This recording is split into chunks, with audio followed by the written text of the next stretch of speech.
The Xenon 2, it's like a super high performance, high can fly competition paraglider who can win races. I'm Aaron Durogati and I'm a professional paragliding pilot. So the reason why I end up to Nova is quite interesting. So I started flying when I was 15 years old, and my very first glider, it was a very old glider because my father gave me just crap which was laying in the garage. It was the P40 from Paratech, and I flew 1 year with this glider. But then, my goal was to become the best pilot in the world, and with that glider it would have been difficult. At the time, my father was flying a lot, having like a tandem company. The Nova dealer of Italy was looking for a dealer in our region, and so I said to my father, look, I think it's a good idea that you start selling maybe some Nova glider because I think they are good. And at the time, it's really funny, they have a kind of insurance that if in the first year you end up on a tree and you broke the glider, they will kind of repair it for free or something. And I was reading, because I was quite a nerd of the paragliding magazine, and I was thinking, actually, it's super smart. Nova seems to be a good performance glider. And if I end up on a tree, which is very likely, they will repair me the glider. So I say to my father, yeah, get in contact with Fabio Razzore, which was the dealer in Italy, and make some deal with him. So my father started to sell a little bit Nova, and so I get my first new glider, which was a DHV-A. At the time it was DHV-1. And I flew just a couple of months with it because I was already aiming for something better than DHV-1. So after the first few months on this Nova Pharaon, I get on Nova Artax, which was the 122, and it was already for me like driving a Ferrari. It was super cool. And then every year I got a new glider from my father, till the 223, which is nowadays the END. And with this I was already racing in the Südtirol Cup and Triveneto, and from the very beginning I show quite good potential in competition, and I was winning quite some races, just small races, but at the time the level was quite high. In the end I end up being a sponsor pilot by Nova when I was, I think, 19 or something like this. And so I was flying basically from my very beginning till 2009 Nova paragliders. And then I switched from Nova to other brands because on one point Nova was not interested in developing competition prototype, and so it was quite obvious that I will leave the company because we had different goals. I have been to 2 other companies in the past years. Basically 2 years ago I moved to Stubai Valley. I'm living here with my girlfriend, Johanna from Parafly. And then I was not amazingly happy with the glider I had from the other brand. And Nova, it's testing, and the headquarters of Nova, it's really close to my home place now.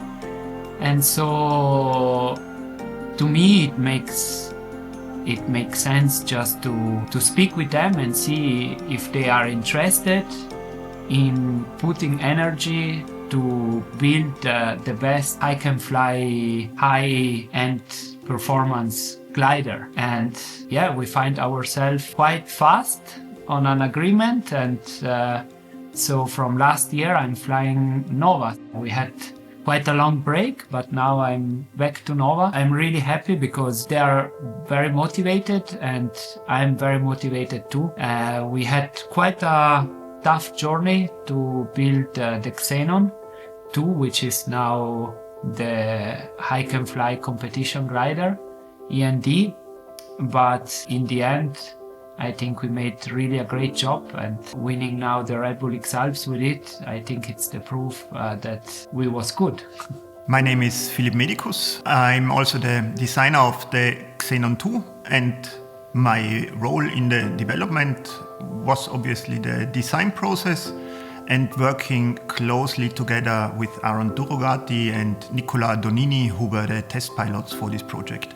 When Aaron called us and told us he would like to become a Nova pilot, that was quite thrilling. I mean, Aaron is clearly one of the very best pilots in what he does, and he does quite a lot. He does XC flying on a very high level, he does the hike and fly competitions, he does mountaineering, he does speed flying, he does everything. So he is one of the best pilots. I knew Aaron personally for quite a while already, so I was confident we could continue to have a good relationship. And all in all, I was really thrilled. When I start to play with the idea of flying for Nova and changing from the brand I was, I of course try paragliders of Nova. The reason why I was really optimistic that I will manage together with the team and Philip to get a good glider, it was the Nova Codex. I flew the Xenon 1, actually I didn't like it much, but when I flew the Codex I see the potential of the designer and of the team to build a good glider for me. And so this was for me the reason why I was so optimistic that we will make it. To me, the Xenon 2 is, despite being a very different concept, it's our two-liner continuation from the Xenon 1 to the Codex, to the Vortex, and to the Xenon 2 finally. So it's a consistent development, and every wing profits from the wings we've developed before. I mean, those are very obviously Codex and Vortex, but it's actually not limited to the two-liners. You can also learn about some more or less important details on three-liner and then implement them on a wing like the Xenon 2. It was quite a long journey with the Xenon 2. We were not so lucky at the beginning. The first prototypes was not working well. Over the summer, we were struggling with some problems. On one point, I was quite afraid we will not make it. But then in the autumn, one prototype started to look good, and then we made another one, and we was in stress because we need to certify the glider by February, and we were running out of time. But the last prototypes was really promising, and in the end we were really on the very end quite short with the time, but it all went amazingly good. Yeah, the development schedule was really, really tight because we had this end of February deadline where the certification had to be finished. If we missed that deadline, Aaron wouldn't have had the Xenon 2 to compete. I don't exactly know what he would have done. We actually didn't have a plan B. There were some setbacks in the development, and there was a point where it was clear that things would get really, really tight because in autumn we weren't satisfied with all aspects of the glider, and so it was somewhat sketchy till the very end. I mean, we had planned 1 month of buffer, which we didn't fully use, but it was really, really tight. I think the work together with Philip, it went quite smooth. I mean, my background and my history, it helps me that when I come and speak to someone which is really into this work, he gave me quite from the beginning a trust.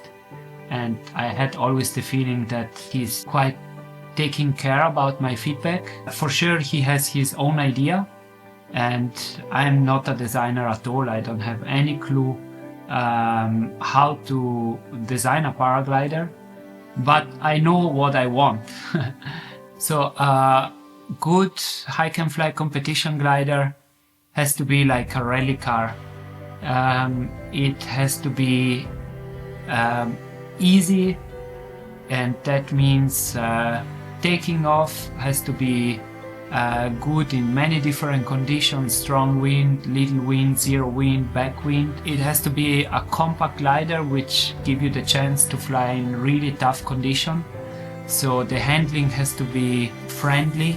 Of course, like every paraglider, the best glide ratio as possible.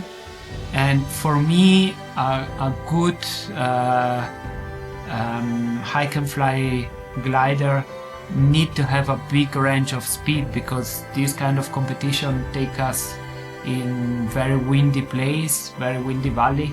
The top speed has to be high and at the same time the most stable as possible, because it doesn't help you much if you can fly really fast in calm air, but then you can't use this speed in turbulent condition. Working together with Aaron is really great from my point of view. He's very straightforward, but still always friendly. And he is super motivated. When he sets a certain goal, he is really going for that goal. And there are no weekends, there is no time to rest. He's really following this goal in a very methodic way. The special thing about working on the Xenon 2 together with Aaron was the commitment, probably, because Aaron was building the Xenon 2 for a very important goal of himself. This is maybe comparable to working together with Theo de Blick on the Glitch. He also wanted the glider basically for himself, and they both put all their efforts into perfecting the product. Another special thing about Aaron and Nick testing the Xenon 2 is that they were flying and testing in conditions they would expect in the race, which are conditions which are considered not flyable in our everyday testing or for normal pilots.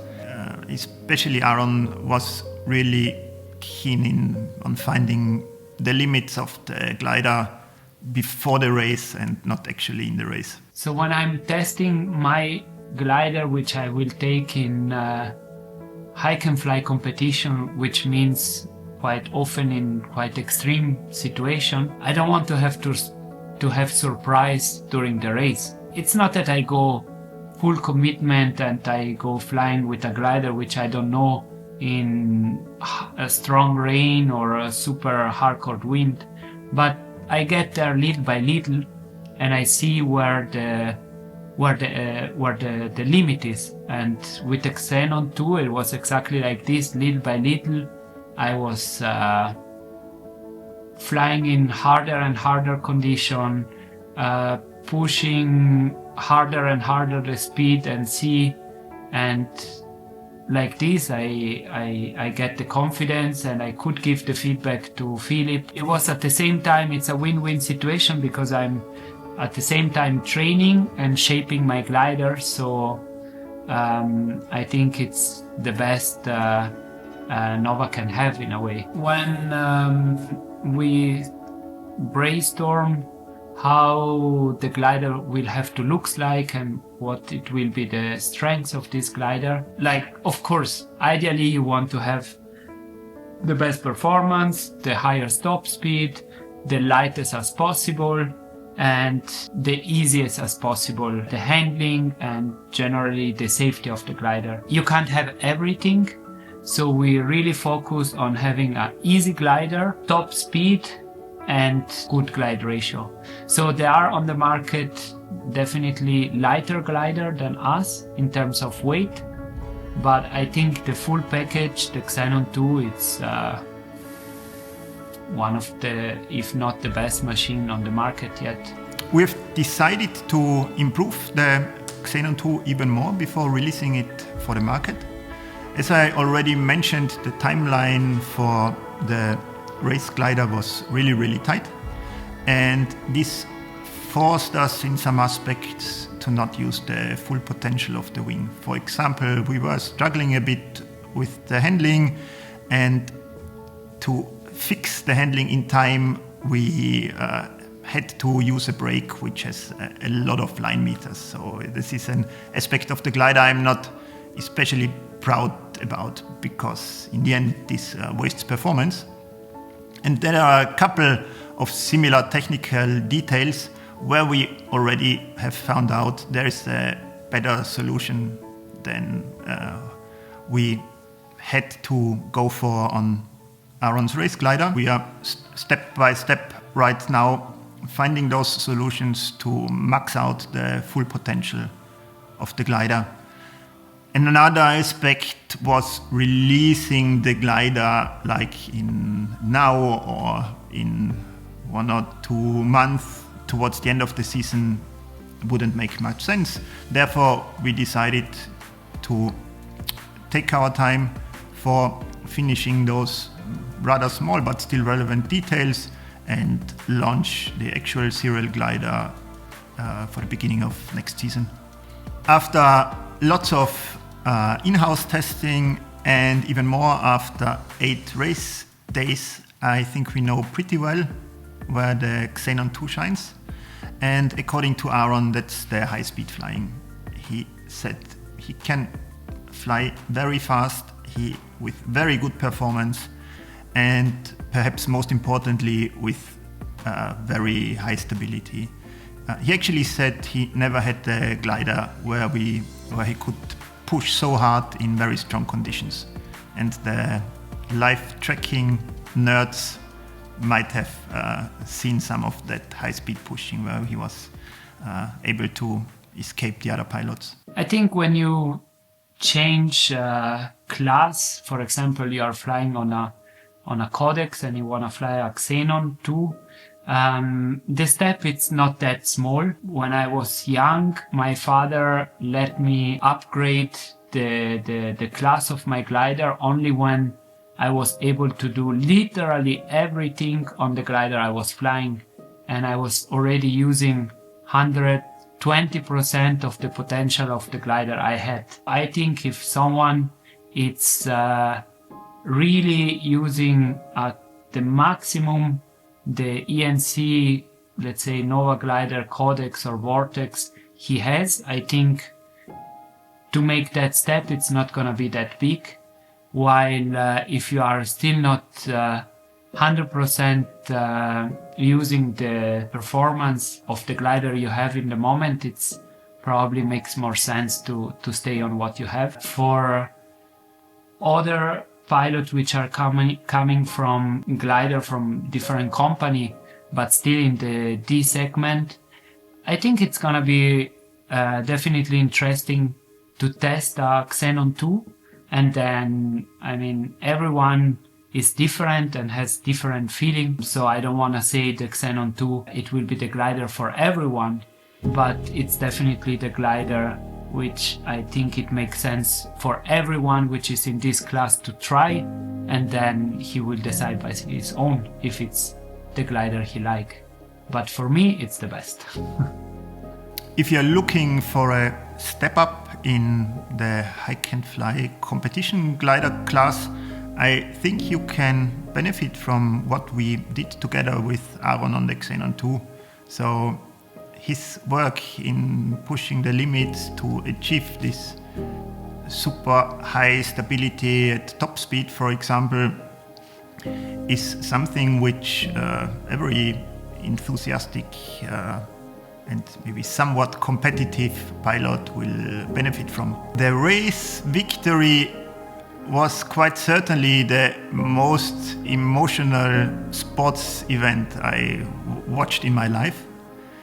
And about the future or what we can make of it from the future, I think that, to me, Aaron is quite inspiring in that regard, because he won the race. He was super happy about this lifelong dream of his, but like 2 days later, he was already with full effort training for his future goals, working for his future goals, and working together with Nova on wings for his future goals. And I think that's a very productive, very helpful mindset to use the benefits of this victory without being happy about it for the rest of the year, but using it as a motivation to push harder. And I think this is what Aaron is doing, or that's what I observe Aaron doing, and we as a development team are trying to do the same.